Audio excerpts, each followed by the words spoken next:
గతంలో కాంగ్రెస్ ఓటమికి ఫోన్ ట్యాపింగే కారణమని తెలుస్తోందంటూ టీపీసీసీ చీఫ్ మహేష్ కుమార్ గౌడ్ ఆరోపించారు.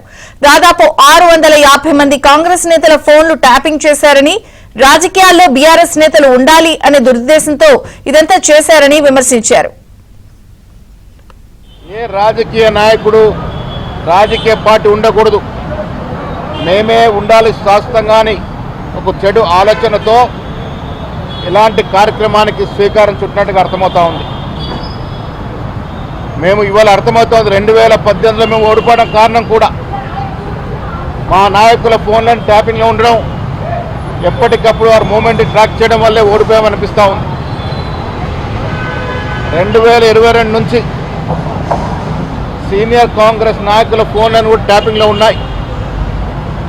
ఇవాళ సిట్ అధికారులు చూపించిన లిస్టులో దాదాపు 650 మంది సీనియర్ కాంగ్రెస్ నాయకుల యొక్క ఫోన్లు ట్యాపింగ్లో ఉన్నాయి.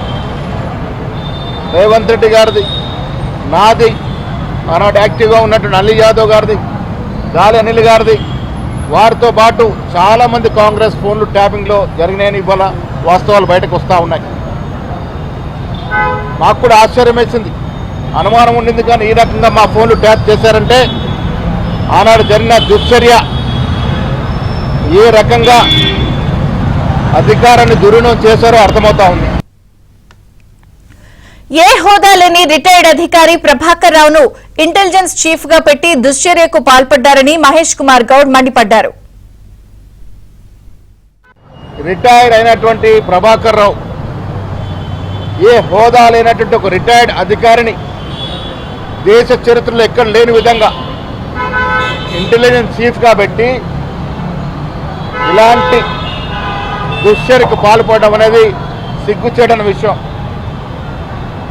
అధికార హోదా లేని ప్రభాకర్ రావు రిటైర్ అయిన తర్వాత వారిని ఐజీ హోదాలో కూర్చోబెట్టి ప్రతి 2 నెలలకి చీఫ్ సెక్రటరీ ఈ ఫోన్ ట్యాపింగ్ మీద రివ్యూ చేయాల్సి ఉండగా కూడా దాదాపు సంవత్సరం పాటు రివ్యూ చేయకుండా మాలాంటి వాళ్ళ పేర్లన్నీ కూడా మా పూర్తి పేరు దానిలో మెన్షన్ చేయకుండా మమ్మల్ని నక్సలైట్ సింపథైజర్గా,